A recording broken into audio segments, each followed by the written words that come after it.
સાત્વિક ભોજન એ માટે હોય છે જેમાં ભાવ હોય પવિત્ર. આજે બનાવીએ એક શુદ્ધ અને આરોગ્યવર્ધક પવિત્ર મીઠાઈ દૂધીનો હલવો.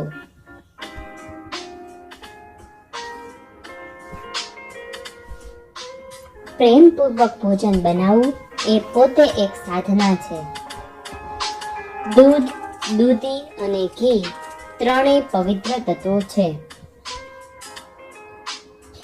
સૌપ્રથમ આપણે ઘીને ગરમ કરવા માટે મૂકીશું અને તેમાં પહેલા સૂકા મેવા કાજુ બદામને સાતળી લઈશું, જેથી હલવાનો સ્વાદ અનેક ગણો વધી જાય છે.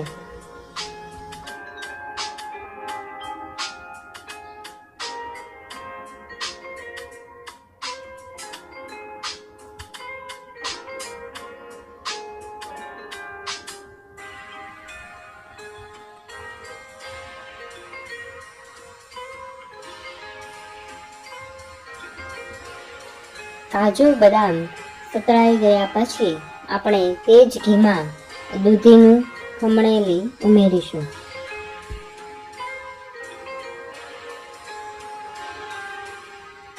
આપણે અહીં અડધો કિલો દૂધી લીધેલી છે, તેની છાલ ઉતારીને ખમણી લઈશું. આ ખમણેલી દૂધીને આપણે થોડી થોડી વારે હલાવતા જઈને 5 થી 7 મિનિટ સુધી ચડવા દઈશું. વચ્ચે વચ્ચે આપણે દૂધીને હલાવતા રહીશું.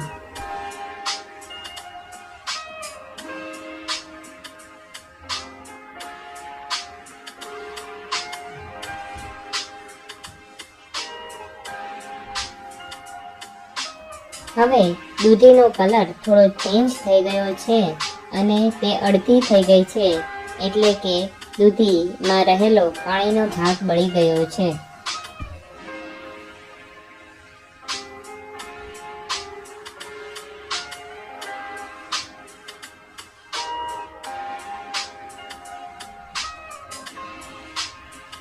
આપણે હવે બીજા ગેસ ઉપર દૂધ લીધેલું છે 500 ગ્રામ, તેને થોડું ગરમ કરી લઈશું અને તેમાં સાકર નાખીને સાકરને ઓગાળે તેટલું આપણે ગરમ કરી લઈશું.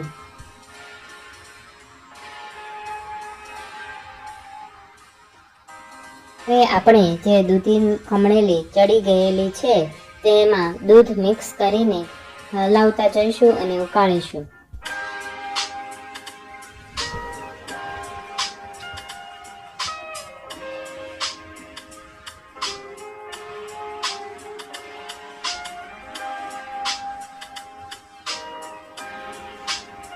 આપણે ત્યાં સુધી હલાવશું કે જ્યાં સુધી દૂધ ફાટી ન જાય અને બધું પાણી બળી ન જાય.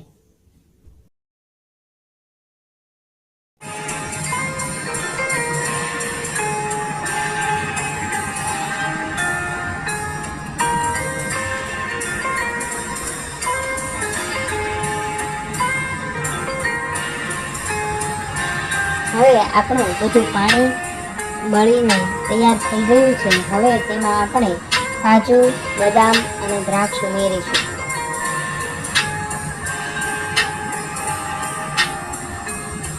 અંતે થોડો ઇલાયચીનો પાવડર ઉમેરીશું, જે સુગંધ અને સ્વાદ બંનેને પવિત્ર બનાવે છે.